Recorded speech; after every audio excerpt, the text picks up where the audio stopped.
How are you doing today? Hopefully you're doing well. Today's video is going to be a little bit different again. I just like trying lots of new ideas. So hopefully you like this. And my earphones are falling out. This is not great. Okay. Today's video is going to be a soft-spoken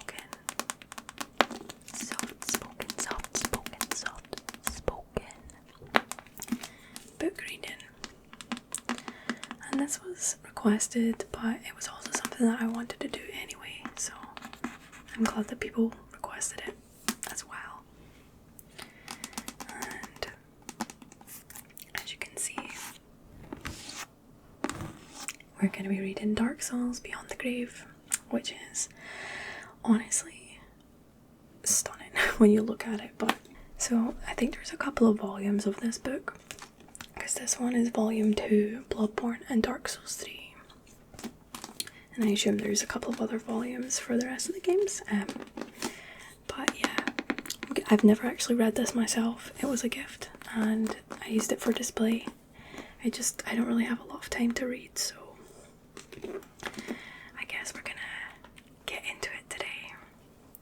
So I'm sorry if I do go back and forth between whispering and soft-spoken, but I'm still getting used to soft-spoken, so I'll do my best to stick to that today. She says whilst literally whispering. Anyway, let's get started on the book. I'll read the foreword. I guess there's going to be a foreword in here. Yeah, there's a foreword, so yeah, from what I can see, there's like book 1, book 2, and it talks about the creation of the game, the universe, the different themes and characters and everything like that about the books, or about the games. Oh, this is so cool. Look at the front. It's so pretty. Every book that I've owned that has like a Dark Souls theme is always so stylistically stunning. So I'm excited to read this. Okay. Let's start with the foreword. It may seem glaringly obvious that the Souls series was very influential on the video game world and its consumers, but we would do well to remember that this was not always the case. Only in hindsight did many of us grasp its full impact. It wasn't so much that Demon Souls and Dark Souls were poorly received at the outset. In fact, they were relatively well received by critics and the public alike. However, they were considered niche games intended for players who were looking for despair and a good butt kicking. They ain't wrong. But the Souls games have always been more than that. If they were simply very good games, we would surely not still be writing books about them today. This is true. We should not feel too ashamed of our delayed full appreciation, since one of the greatest feats of the series was its bold, cryptic approach, at a time when all other games were working towards ever greater clarity and immediacy. When Demon Souls was released in 2009, and the first Dark Souls in 2011, we were simply not capable of fully grasping all of their many facets, or of discovering all of their secrets. First, we needed to watch as players from around the world took to the internet to pool their extensive research and begin to give form to the story of the first Dark Souls. Then we had to witness its success and see the number of studios, independent and giant alike, sing the praises of the game, or draw inspiration from it directly or indirectly, in order to acknowledge the great impact it has had on the whole industry. Finally, we saw the game commended by the speedrun and streaming community. I knew that we were dealing with a potentially immortal game, which will take its place beside the traditional Zelda or Castlevania games popular in GDQs and other similar events. Today, of course, it's become a little ridiculous to say that the Souls games have had an effect on video games. The La Palisade principle has set in. Everyone sees this as obvious, and there's really no use in stating it. In just a few years, the series went from a strange, vaguely sadistic and obscure entity to a hip piece of pop culture. Now, even if you don't play the game, it's still in good form to recognise the importance of the Souls games and the impressive way in which they have percolated throughout the medium. I'm just going to readjust myself here one sec. For those who have been fans of the series from the beginning, it's certainly good to see, but it's perhaps also a little unfair to other games. In our lives, we are all constantly missing out on a number of great things. On a great number of things. There are no doubt dozens of dormant Dark Souls equivalents waiting to be discovered, Elden Ring, in a variety of cultural arenas, and our first judgments are sometimes so powerful that they prevent us from fully appreciating the things that contain more than they appear to at first glance. This is a rather frightening idea. The Souls games quickly gained public recognition, but other games may not. Perhaps it is out of guilt or pride, and surely a little bit of both, that we strive to not miss out on any of the different ways that Dark Souls manifests its impact on video games. Even if this sometimes means that we get a little off track. We look for, and always find, if we really want to, references, homages, and direct inspiration, even in places where they don't actually exist.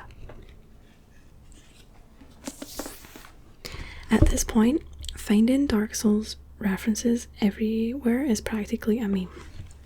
Dark Souls is brought up at every turn, when playing Thumper, or even during a game of Zelda Breath of the Wild, as players quickly forget the immense legacy that the original Zelda games left for Dark Souls. That's really interesting that they drew parallels to that. I'll need to do some more reading about the link between Zelda and Dark Souls. As players quickly forget the immense legacy that the original Zelda games left for Dark Souls. This doesn't do justice to the From Software series either, or to the games that strive to present themselves as its offshoots. It simplifies the very complex relationships of influence, and to top it all off, we risk missing out on new experiences that have more going for them than a basic and vague resemblance to the Souls games. In the same vein, the father of the series, Hidetaka Miyazaki, I don't know if I said that right, but hopefully, confided to the Japanese magazine Famitsu that his goal is not to create new games similar to Dark Souls. In some ways, we do want him to be able to free himself from his own games. This could only lead to good things.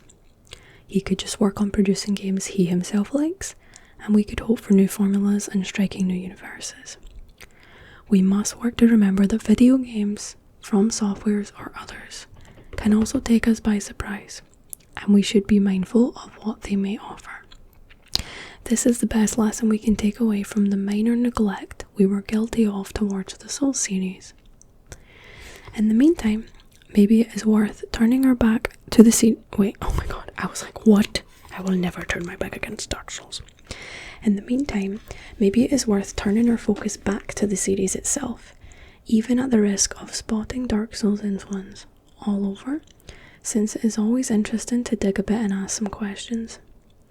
Maybe, instead of wondering what legacy Dark Souls has left for video games, we can let its effects distill naturally over time, and begin by considering what Dark Souls did for Dark Souls. In other words, we can try to analyse and study the more or less subtle permutations of the series within its own scope.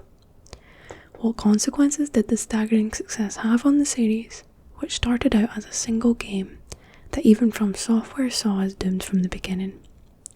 How did Dark Souls 3 handle the end of the narrative and game cycle? How did Bloodborne assimilate a formula now familiar to us all and turn it into an entirely different universe? The latter two games are all the more interesting to analyse, because they signal a return, after the embryo of Demon Souls, the first Dark Souls, and particularly the orphan Dark Souls 2, to a creation of Hidetaka Miyazaki, who in the meantime had been promoted to CEO of From Software. And this turn of events worked out well for us, since Damien and Sylvain now propose to dissect these two monuments of the cycle, now known as Soulsborne. Those two names are the authors of this book. That was an interesting foreword. I like that. I need to definitely do more reading into like the history of the Soulsborne games, because I love the games, but like I've only mostly played them, not necessarily like learned about them. So alright, so let's see, I'm gonna move on to the preface.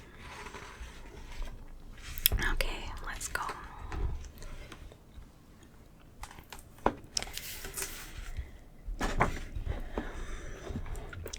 Covering Bloodborne in a book entitled Dark Souls Beyond the Grave may seem a little odd.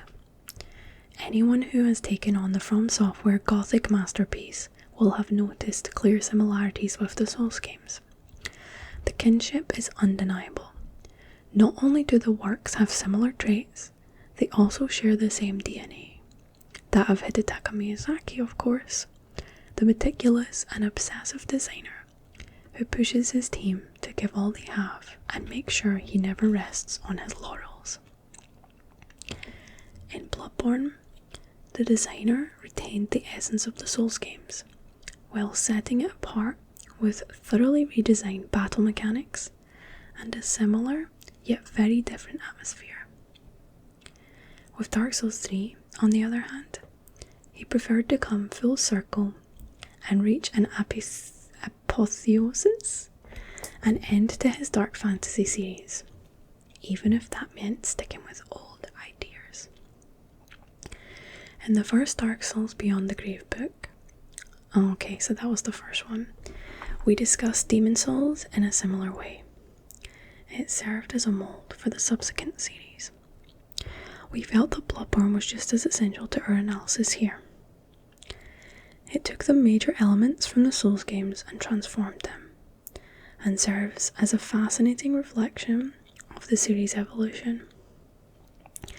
It allows us to shine light on the constituent elements of the series and better understand the exceptional success of these works, as well as the impact they had on players who were looking for new, challenging experiences, both from a gameplay and artistic standpoint.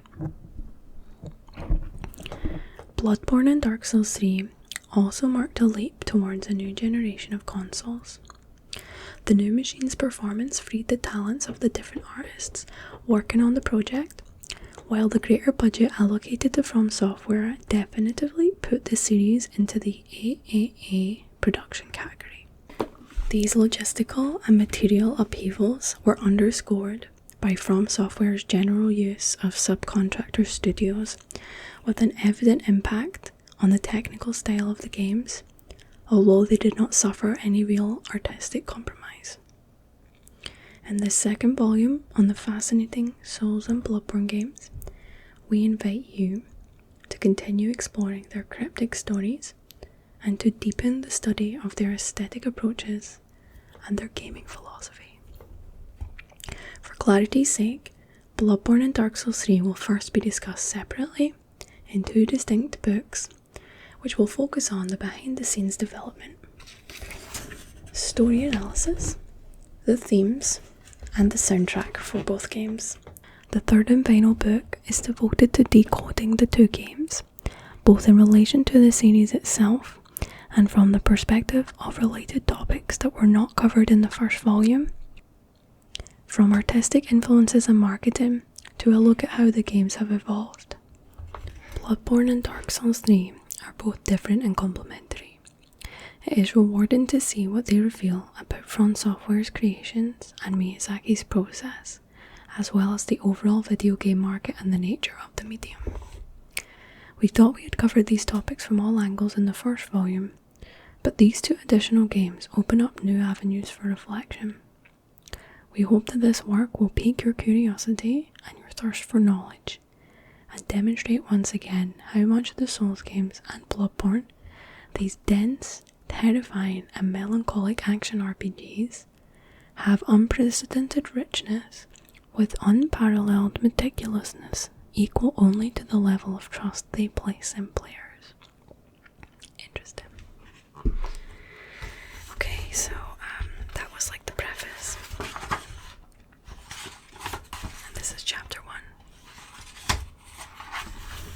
Creation of Bloodborne. During the summer of 2012, as From Software was polishing up the Artorias of the Abyss DLC for the first Dark Souls, the development studio was contacted by Sony. Sony had learned its lesson from Demon's Souls. The long-lasting success of the From Software work was phenomenal. With the hope of forging a similarly fruitful partnership, Sony once again offered the studio an exclusive contract. In IGN's making of video, Masami Yamamoto, head of external development for Sony Japan Studio, provides some context. Usually, developers come to us with their ideas to start a new project. Bloodborne was a bit of a special case. As we had a strong desire to work with Miyazaki-san, we brought the idea to From Software. From the start, however, it was never a question of making a Demon's Souls 2. Although it may have been tempting to capitalise on an already successful game, the pull towards innovation was greater. Project Beast. From Software and Sony agreed on one important thing. The game would be designed for the next generation of consoles, namely for PlayStation 4. Hidetaka Miyazaki was unreservedly assigned to head the project. In it, he saw an opportunity to design a game along the same lines as the Souls games, but in a different world, directly inspired by Gothic novels, with Bram Stoker's Dracula in mind, and the unnerving themes from H.P. Lovecraft's stories. For years, Miyazaki had dreamed of creating an environment inspired by Gothic and Victorian architecture.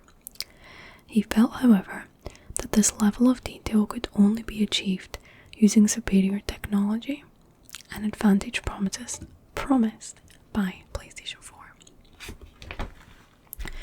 The concept of the game had been kicking around in his head for some time, as he told IGN in 2015.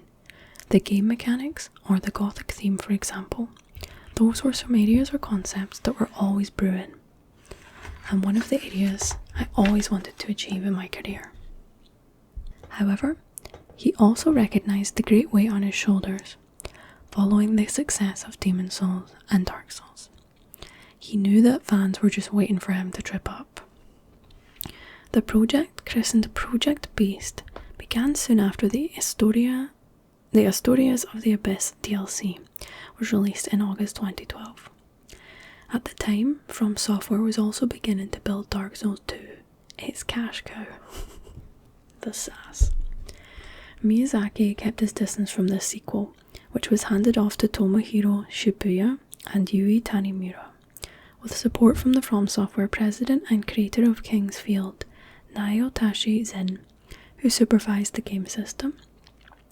On his end, Hidetaka Miyazaki formed a trusted team of regular collaborators, such as lead programmer Jun Aito, who had already filled this role for Demon's Souls and Dark Souls, composer and lead sound designer Tsukasa Saito, Armored Core Games, and most of his regular artists, Daisuke Satake, Masanori Waragai, and Hiroshi Nakamura. The success of Demon's Souls and the even greater success of Dark Souls allowed From Software to grow its ranks significantly. In total, no fewer than 50 programmers participated in the project. I didn't know that. Along with around 20 game system designers and 50 people working on visual creation, animation, scenery, characters, etc. Thanks to financial support from Sony, many Japanese, Chinese and Taiwanese studios were subcontracted during the production to help with graphics and visuals. All in all, a particularly large team worked on Project Beast to make it a major PlayStation 4 exclusive. It relied heavily on the Souls community as a foundation for success, with the hope of attracting new players to the new and exciting game world. Maintaining a close eye on every detail of his work, Hidetaka Miyazaki had to work twice as hard to lead such a large team, in particular when his status within the company radically changed. Previously majority owned by shareholder Transcosmos, From Software was bought out in April 2014 by Kadokawa Corporation, which acquired 80% of From Software stock. This led to some major upheavals in the studio, particularly with the nomination of Hidetaka Miyazaki as company president. The promotion rewarded his total investment in the company since being hired in 2004, along with the financial boon he had brought the studio through the sales of the Souls games. However, though Miyazaki was happy with the new position, his top priority was to continue as a creator. There was no way he was going to leave his role as creative director. His conditions were accepted, and he therefore maintained his role as head director. As head of Project Beast, while naming Kazuhiro Hamatani, Ninja Blade Metal Wolf Chaos, as lead game designer in order to reduce his workload.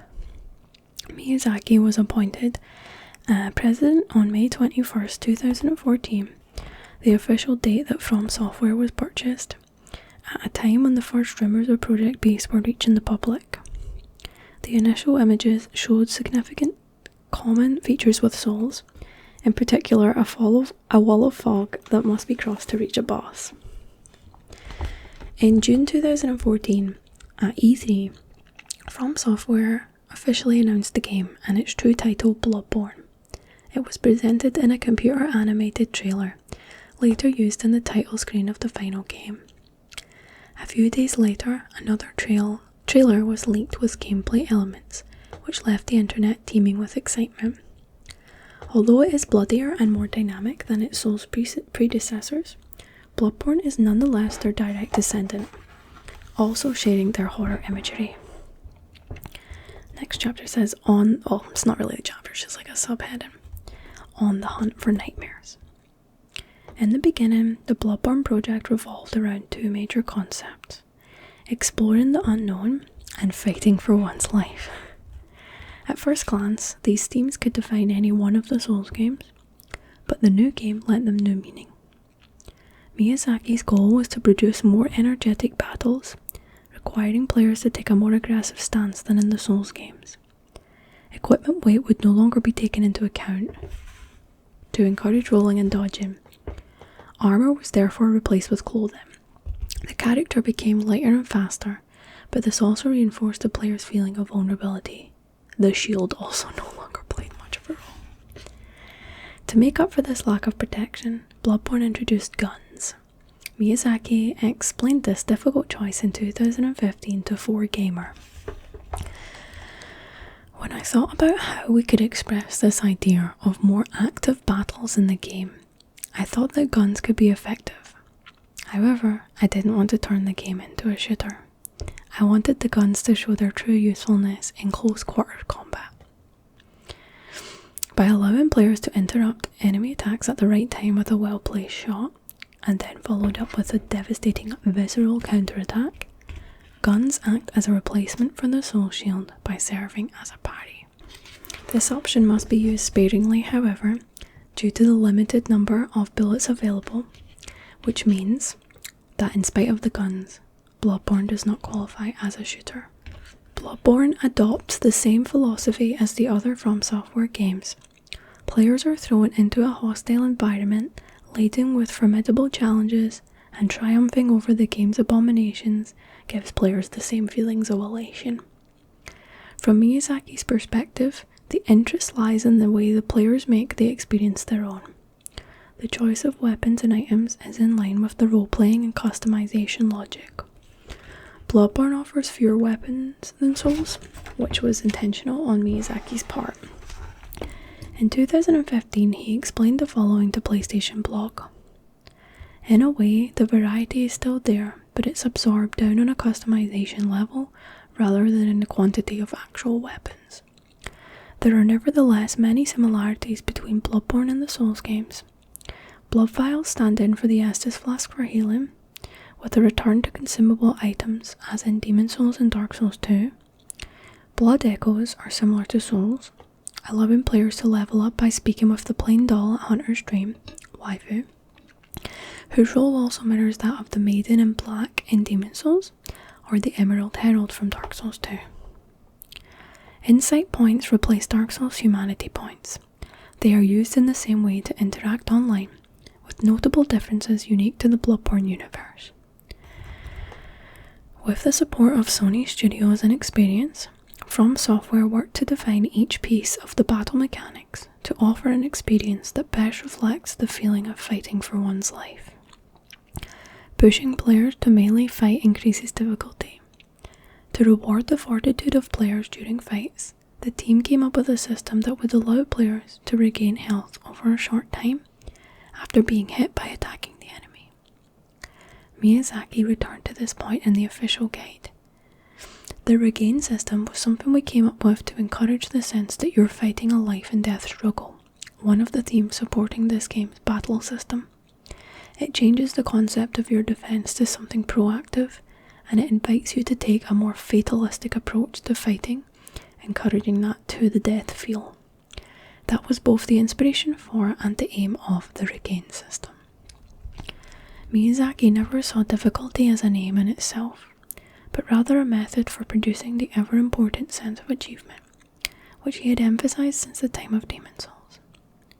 During an interview for PlayStation Lifestyle in October 2014, producer Masaki Yamagiwa was quick to remind players that the key to success lies in strategy and patience. We want to make sure that our message gets across that when you play the game, it doesn't require super reflexes or super finger movements. As long as you study the situation and learn the AIs, you can overcome the enemies. This was an obvious marketing pitch to reassure potential players, but also a reflection of the subtle approach to difficulty. As in the Souls games, Miyazaki wanted to make sure that enemies inspire fear in Bloodborne players. They got that right. The feeling of a fight to the death is heightened by the blood spattering that punctuates the fights. This was a risky aesthetic choice, since the creative director was anxious to keep this profusion of blood from becoming ridiculous. The attention paid to the art direction and frightening approach to the universe prevented this from happening. Okay, as much as I would love to continue, I'm going to call it at that subheading. This book is big, so what I was thinking, if people enjoyed this kind of video, soft-spoken reading of this book or other books, maybe I could do more. Maybe I could do it in parts. I could do like a series. I don't know. But either way, I hope that you enjoyed the reading and the soft-spoken and the book. It honestly sounds like it's going to be a really good book. So anyway, I'm going to go now. But I hope that if you're not already asleep, that you're relaxed and that you're able to go about your day feeling